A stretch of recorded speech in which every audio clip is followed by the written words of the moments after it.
President Donald Trump has just pledged $10 billion in US taxpayer money to his newly created Board of Peace specifically for the reconstruction of Gaza. He made the announcement yesterday, February 19, 2026, during the board's inaugural meeting in Washington. Trump described the $10 billion as a very small number when you compare it to the cost of war. At the same meeting, he also revealed that 9 other member countries have pledged roughly $7 billion more for Gaza rebuilding, bringing the initial announced pot to around $17 billion. The Board of Peace is Trump's personal initiative and an organization he positioned as a faster, more effective alternative to the United Nations for resolving global conflicts and rebuilding war-torn areas. Gaza is its first major project. Trump has repeatedly said the war in Gaza is essentially over and that the focus must shift to rebuilding and stabilization.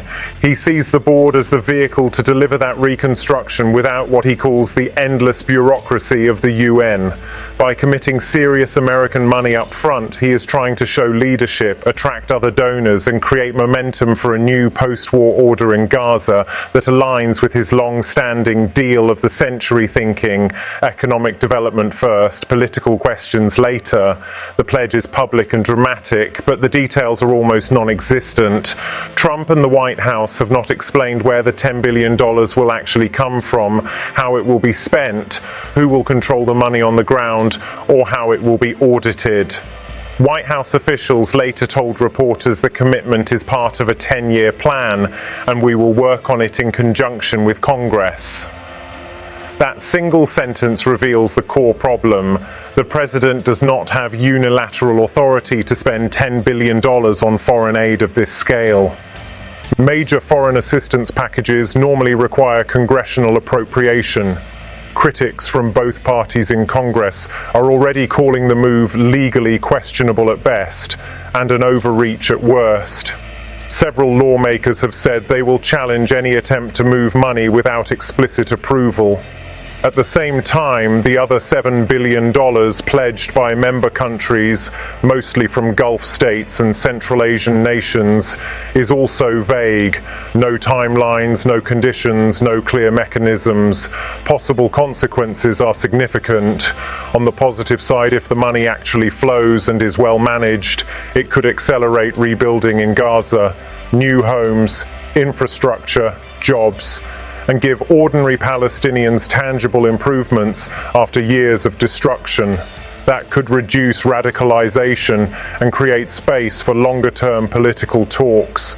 On the negative side, several serious risks exist. First, legal and political fights inside the United States could delay or block the funds entirely, damaging Trump's credibility. Second, without clear oversight, there is a real danger that large portions of the money could be diverted, wasted, or even end up indirectly benefiting groups the US considers terrorists.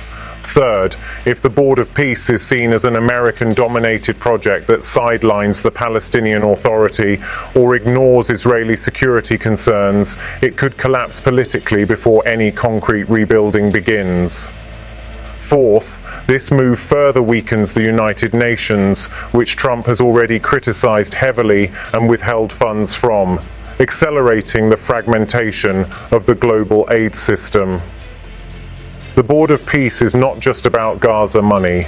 Trump is using it as a parallel structure to the UN, inviting countries that are loyal to his vision while excluding or marginalizing traditional powers. The fact that some major Western nations sent only observers, not full members, shows the project is still controversial internationally. The $10 billion pledge is therefore both a bold reconstruction promise and a high-stakes political gamble. It tests whether Trump can deliver real results on the ground faster than traditional institutions, and whether Congress will let him spend at this scale without its approval.